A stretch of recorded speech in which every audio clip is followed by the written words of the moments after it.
안녕하십니까. 저는 고려대학교 산업경영공학과 DSB 연구실 석사과정 이지윤입니다. 제가 오늘 소개해드릴 논문은 툴 러닝 태스크에 대한 논문으로 여러 개의 LLM을 사용해서 성능을 향상시키는 것을 핵심 아이디어로 하는 프레임워크에 대한 연구입니다. 목차는 다음과 같이 본 연구가 어떠한 내용을 담은 프레임워크인지에 대한 오버뷰를 설명드린 다음에 그 다음에 본 연구를 이해하기에 앞서 중요하게 보아야 할 백그라운드, 그리고 본 연구에서 주요하게 다루고 있는 프레임워크에 대한 메소드, 마지막으로 프레임워크의 효과성을 입증하고 있는 여러 실험들, 그리고 컨클루전 순으로 마무리하도록 하겠습니다. 먼저 본 논문의 프레임워크의 이름은 알파유미라고 합니다. 알파유미는 툴 러닝 태스크를 효과적으로 수행하기 위한 멀티 LLM 프레임워크입니다. 툴 유즈의 역할을 플래너, 콜러, 서머라이저 세 가지로 나누고 각각의 개별적인 LLM을 사용하는 방법이라고 보시면 되겠습니다. 세 가지 모델은 각각의 태스크에 스페시픽한 높은 캐퍼빌리티를 가지는 것을 목표로 학습을 수행하게 됩니다. 또한 효과적으로 이 멀티 LLM 프레임워크를 학습하기 위해 GLPFT라는 새로운 학습 방법도 제안하고 있습니다. 그럼 이제 백그라운드에 대해 소개해 드리도록 하겠습니다. 먼저 툴을 사용하는 것이 무엇이냐 라고 한다면 LLM이 가진 역량의 한계를 다른 도구의 기능을 활용해서 보완해보자는 것입니다. LLM의 텍스트 이해와 생성에 굉장히 높은 성능을 보인다는 점은 모두 다 알고 있는 사실인데요. 그러나 리얼타임 인포메이션이나 수학 연산 등의 문제에서는 굉장한 한계를 보이고 있습니다. 이에 따라서 다양한 익스터널 툴을 사용해서 LLM의 역량을 강화하려는 시도들이 증가하고 있다고 봐주시면 되겠습니다. 여기서 사용할 수 있는 툴의 종류라고 할 수 있다면 검색 엔진, 계산기, 번역기, 코드 모듈 등이 존재합니다. 대부분 아래 예시와 같이 API를 호출하는 방식으로 툴을 사용하게 됩니다.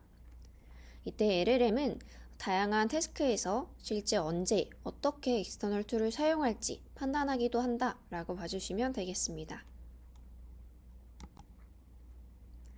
이렇게 LLM에게 툴을 사용하는 방법을 효과적으로 가르치는 연구가 바로 툴 러닝 태스크라고 할 수 있겠습니다.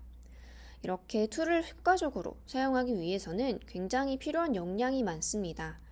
유저가 제공한 쿼리가 어떤 의미를 가지는 것인지, 그리고 어떤 툴을 사용하고 또 어떤 방향으로 보완할지에 대한 전체적인 플래닝, 툴을 적절하게 호출할 수 있는 역량, 최종적으로 유저에게 제공할 앤서를 잘 정리하는 역량까지 굉장히 다양한 필요한 역량들이 많이 존재합니다.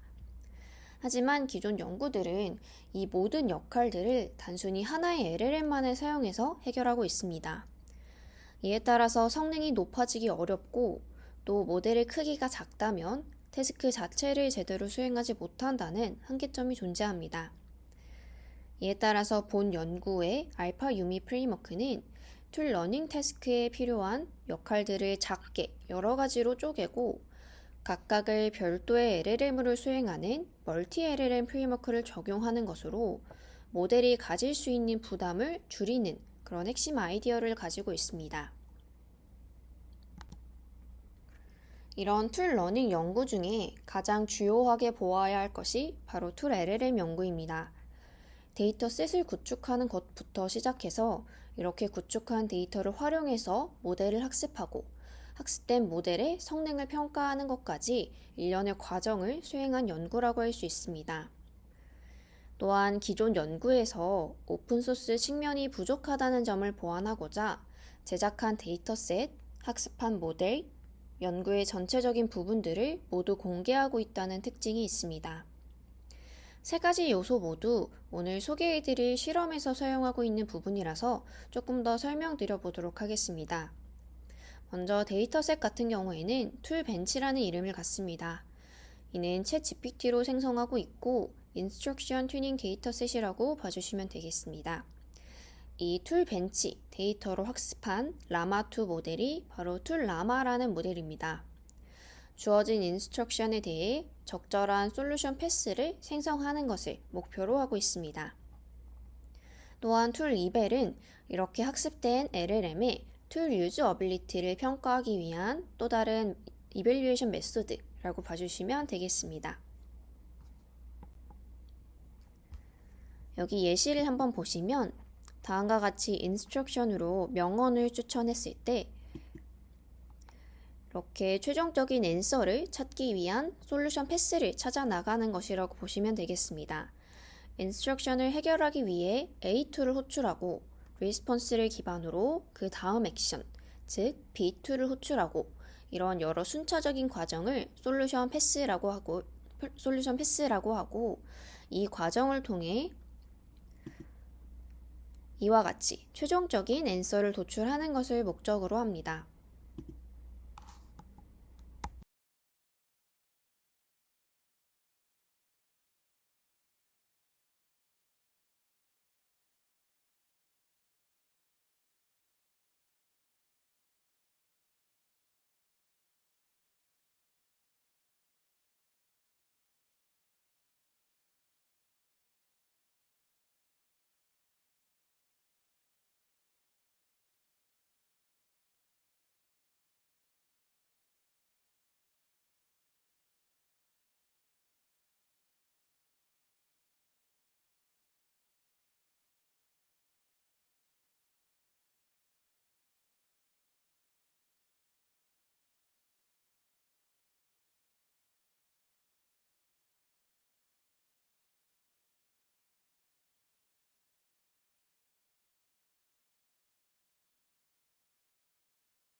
툴 벤치 데이터는 앞서 말씀드린 것과 같이 챗 GPT를 생성한 툴 러닝 태스크에 대한 인스트럭션 튜닝 데이터셋입니다.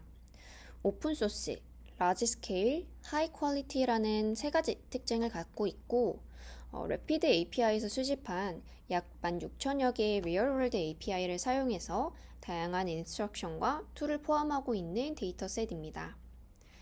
아래 예시와 같이 마이크로소프트와 유사한 회사를 찾아줘 라는 인스트럭션이 주어졌을 때 우측의 액션, similar for market과 같이 툴의 API를 호출하기 위한 다양한 액션들을 생성하게 된다라고 봐주시면 됩니다. 또한 툴 벤치에서는 효과적인 솔루션 패스 탐색을 위해서 DFSDT라는 방법을 제안하고 있고 이를 활용해서 솔루션 패스를 탐색하는 것으로 툴 벤치 데이터를 구축하고 있습니다. 이제 툴 벤치의 각 단계를 살펴보겠습니다. 우측 그림에서 보실 수 있듯이 래피드 API는 카테고리와 컬렉션, 툴, API의 계층적인 구조를 갖고 있습니다. 무비스라는 카테고리 안에도 스타워즈, 스트리밍, IMDb와 같은 다양한 툴이 존재하고 있고 하나의 스트리밍이라는 툴 안에도 서비스, 서치 바이 타이틀 등과 같은 다양한 API들이 존재합니다.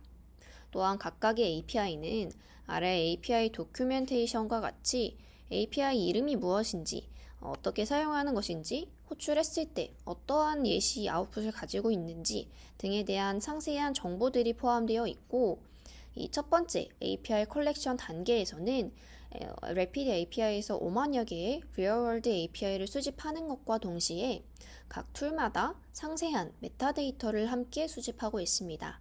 이때 툴 이름과 설명, 툴에 속한 사용 가능한 API 리스트, 각 API에 대한 설명, 그리고 API 호출 시 사용 가능한 파라미터들, API 호출 응답 예시 등의 정보가 담긴 API 도큐멘테이션을 수집한다 라고 보시면 되겠습니다.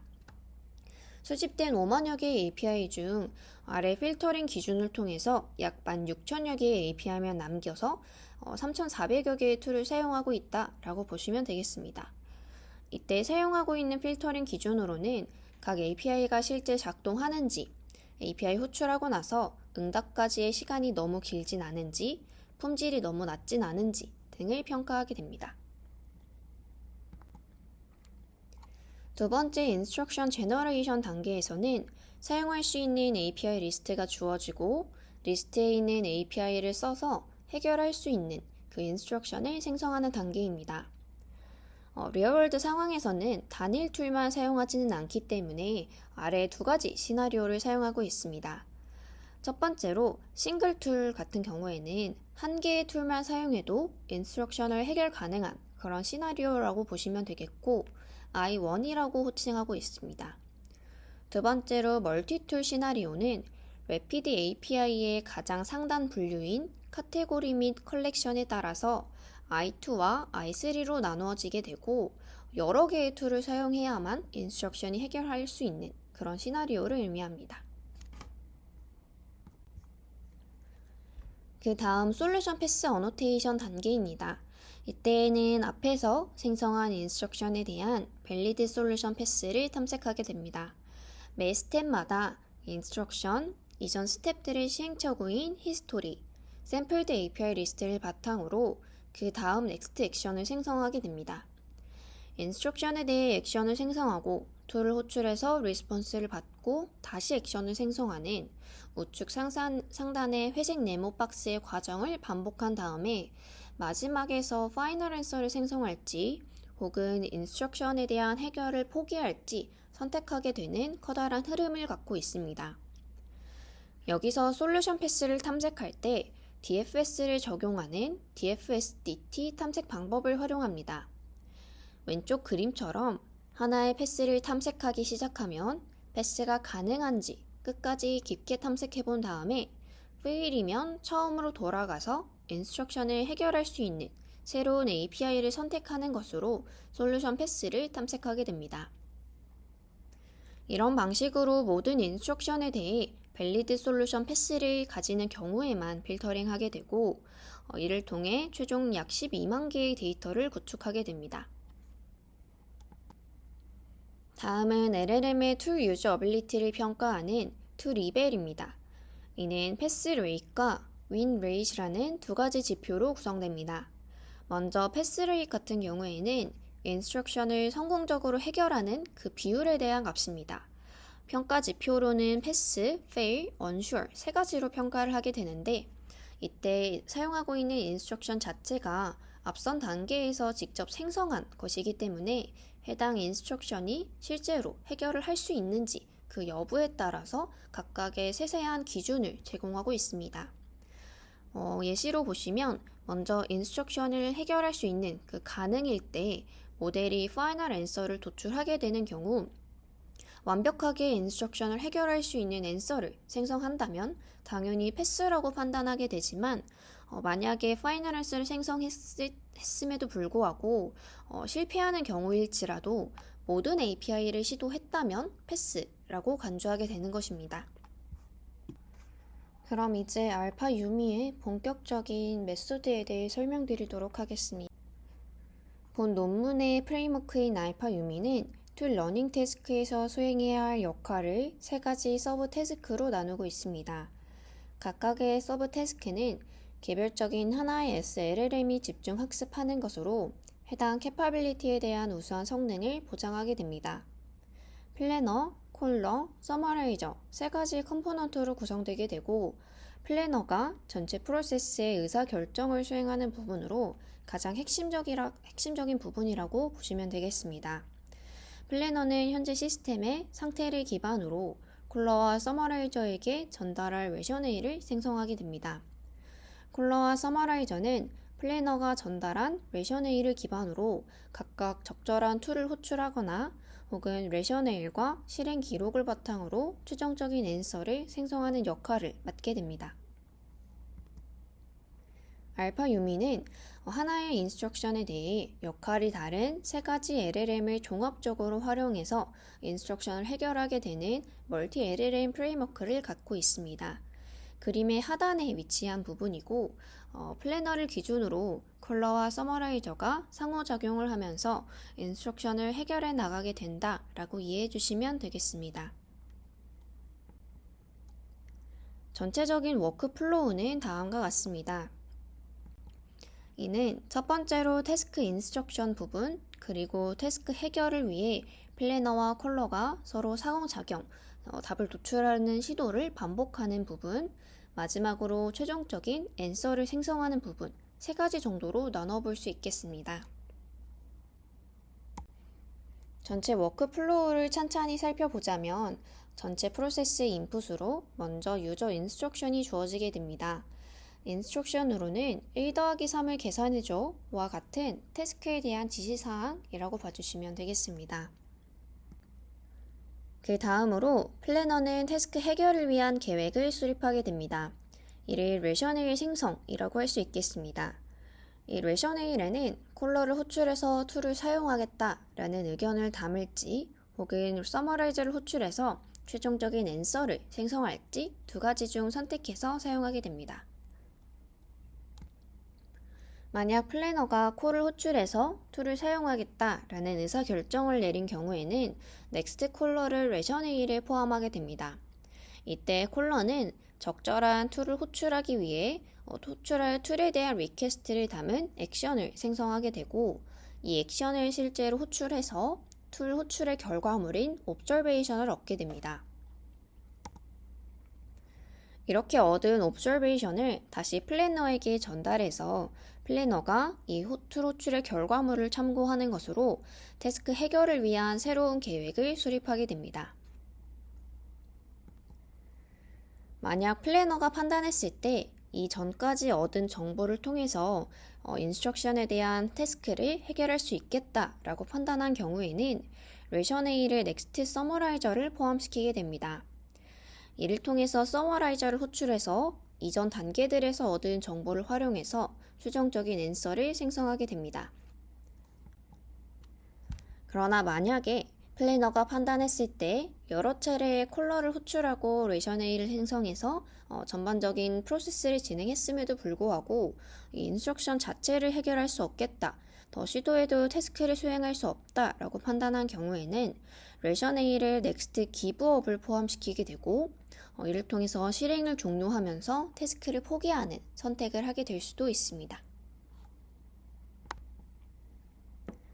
각각의 세 가지 컴포넌트에 대해 조금 더 자세히 설명드려 보도록 하겠습니다. 먼저 플래너는 유저 인스트럭션과 플래너 콜러 루프를 돌면서 실행했던 히스토리를 인풋으로 받게 됩니다. 이 인풋을 바탕으로 레셔네일을 생성하게 됩니다. 레셔네일은 앞서 설명드린 바와 같이 콜러, 서머라이저, 기브업과 같은 세 가지 형태로 나타납니다. 콜러를 활성화해서 툴을 호출할 액션을 생성하게 만들 수도 있고 서머라이저를 활성화해서 최종적인 앤서를 생성하고 프레임워크를 종료시킬 수도 있으며 인스트럭션을 해결할 수 없다라는 의미로 프레임워크를 강제 종료시킬 수도 있겠습니다. 콜러는 유저 인스트럭션 그리고 플래너 콜러 루프를 돌면서 실행했던 히스토리까지는 동일하게 인풋으로 받으면서 플래너가 전달하고 있는 레셔네일까지 총 3가지의 인풋을 받게 됩니다. 이를 바탕으로 그 다음에 호출할 적절한 툴에 대한 리퀘스트인 액션을 생성하게 됩니다. 그리고 이 액션의 실행 결과가 회색 박스인 옵저베이션이라고 보시면 되겠습니다. 앞서 설명드린 바와 같이 이 옵저베이션을 다시 플래너에게 전달하면서 플래너와 콜러가 답을 찾기 위한 사이클을 수행하게 된다고 보시면 되겠습니다. 마지막으로 서머라이저는 유저 인스트럭션, 플래너 콜러 루프를 돌면서 실행했던 히스토리, 그리고 플래너가 전달하고 있는 레셔네일까지 인풋으로 받게 되고 이를 통해서 최종적인 앤서를 생성하는 것으로 전체 프로세스가 마무리되게 됩니다. 이러한 멀티 LLM 프레임워크를 보다 효과적으로 학습하기 위해 2단계로 학습을 수행하는 GLPFT 방법을 제안합니다. 처음에는 하나의 LLM을 학습하고 그 이후에는 학습한 모델을 플래너, 콜러, 서머라이저로 복제하여서 각 태스크에 대한 파인 튜닝을 수행하게 됩니다. 인간이 학습하는 방식과 유사하게 완전히 초기부터 시작하는 것이 아닌 1단계를 통해서 초기화된 모델을 활용해서 2단계를 학습하는 것으로 보다 효과적인 파인 튜닝을 통해 해당 태스크에 대한 성능을 최대로 끌어올리려는 시도를 하였다라고 봐주시면 되겠습니다. 첫 번째 단계에서는 툴 러닝 태스크에 대한 이해도를 높이기 위해서 전체 트레이닝 데이터로 백본 LLM을 학습하게 됩니다. 이렇게 학습된 백본 LLM을 3개의 모델로 복제해서 플래너, 컬러, 서머라이저 3가지로 사용하게 됩니다. 두 번째 단계에서는 앞선 1단계에서 사용한 기본 트레이닝 데이터에서 인풋과 아웃풋의 포맷만 각각의 서브 태스크에 적절하게 변경하여서 새로이 데이터를 구성하고 이를 활용해서 3가지 각 모델을 파인 튜닝 하게 됩니다. 플래너, 콜러, 서머라이저는 각각 앞서 말씀드렸던 것과 같이 레셔네일, 액션, 앤서를 생성하는 목적을 갖습니다. 네, 여기까지가 메소드에 대한 설명이었습니다. 다음은 실험에 대해 소개해 드리도록 하겠습니다. 전체적인 실험에서는 앞서 소개해드린 툴벤치라는 데이터를 사용합니다. 툴벤치의 학습 데이터 중에 약 62,000개를 선택하여 사용하고 있습니다. 테스트 데이터의 경우에는 학습 데이터에 포함된 툴을 사용하는지 그 여부에 따라서 인도메인과 아웃도메인 2가지로 나뉘어지게 됩니다. 또한 2가지 분류 기준에 따라서 총 6개의 그룹으로 나뉘어져 있습니다. 첫 번째 분류 기준으로는 I1, 2, 3과 같이 사용하는 툴이 1개인지 혹은 여러 개인지에 따른 분류라고 봐주시면 되겠습니다. 두 번째 분류 기준은 인스트럭션, 툴, 카테고리 3가지로 이 타입에 따른 분류는 학습 데이터에서 사용된 툴을 포함하는 인도메인과 사용되지 않은 언신 툴을 포함할 때 이 툴의 카테고리가 학습 데이터에 포함되었는가 2가지로 또 분류될 수 있겠습니다. 툴 벤치의 원래 이밸류에이션 매트릭은 패스 레이트과 윈 레이스로 챗 GPT로 평가하게 되고 이 방식이 2번에 해당한다고 보시면 되겠습니다. 그러나 저자가 말하기를 API가 갑자기 막히는 등의 래피드 API 플랫폼의 업데이트가 잦다는 점을 고려해서 1번의 이밸류에이션도 함께 수행하고 있습니다. 매 스텝마다 정답, 생성 레셔네일과 액션을 비교해서 평가하는 방법입니다. 각각의 스텝 T마다 1부터 T-1 시점의 히스토리를 인풋으로 해서 T 시점의 레셔네일과 액션을 생성하게 됩니다. 이렇게 생성된 결과와 그라운드 트루스를 비교해서 매트릭을 계산한다 라고 보시면 되겠습니다. 사용하고 있는 매트릭은 크게 5가지입니다. 플래닝에 대한 어큐러시, 그리고 사용한 API에 대한 이그젝트 매치 스코어, API 이름에 대한 할루시네이션 빈도, API 아규먼트 값에 대한 F1 스코어, 최종 앤서에 대한 루지 L 스코어 5가지라고 보시면 되겠습니다. 사용하고 있는 백본 모델은 라마2 채 7빌리언과 13빌리언 2가지입니다. 베이스라인은 다음과 같습니다. 먼저 싱글 LLM은 완전히 하나의 모델로 통합 데이터를 학습하게 되는 툴 러닝 태스크에서의 기본적인 단일 모델 활용 방법입니다. 멀티 LLM 1 스테이지는 GLP-FT의 1번 스테이지인 글로벌 학습 방법을 사용하지 않고 2번 스테이지인 3가지 모델의 각각의 서브 태스크에 대한 학습만 수행하는 방법입니다. 그 다음 싱글 LLM 멀티 태스크는 하나의 모델이지만 3가지 특화되어 나뉜 데이터로 따로따로 학습하는 방법으로 GLP-FT를 그대로 사용하면서도 이를 하나의 모델로 전체적인 프로세스를 진행하는 그런 베이스라인이라고 봐주시면 되겠습니다. 또한 챗GPT와 GPT-4도 사용하고 있고 이 2가지는 제로샷 세팅으로 사용합니다. 마지막으로 툴벤치 데이터로 학습된 라마2 2빌리언 모델인 툴 라마까지 총 6가지의 베이스라인을 사용하고 있습니다. 첫 번째로 기존에 가장 우수했던 클로즈드 모델과 알파유미 프레임워크의 성능을 비교한 결과입니다. 이를 보시면 알파유미의 성능이 챗GPT와 툴 라마보다 우수하게 나타나고 있음을 알 수 있습니다. 특히나 플래닝 어큐러시와 루지엘 스코어에서 큰 성능 향상을 보입니다. 각각의 스몰 LLM이 하나의 서브 태스크에 집중하고 있는 멀티 LLM 프레임워크의 효과를 보여주는 부분이라고 보시면 되겠습니다. 그 다음으로는 기존의 하나의 모델을 사용하는 방식이 아닌 멀티 LLM을 사용하는 것이 필요한 이유에 대한 성능 비교입니다. 이를 보셨을 때 알파 유미의 성능이 싱글 LLM 방식보다 우수하게 나타나고 있음을 알 수 있습니다. 특히나 플래닝 어큐러시, 액션 EM, 할루시네이션, 아규먼트 F1 스코어에서 성능 향상을 보이고 있습니다. 따라서 알파 유미가 플래닝 및 API 호출 능력 향상에 도움을 줄 뿐만 아니라 할루시네이션까지도 줄여주는 효과가 있다라고 볼 수 있겠습니다.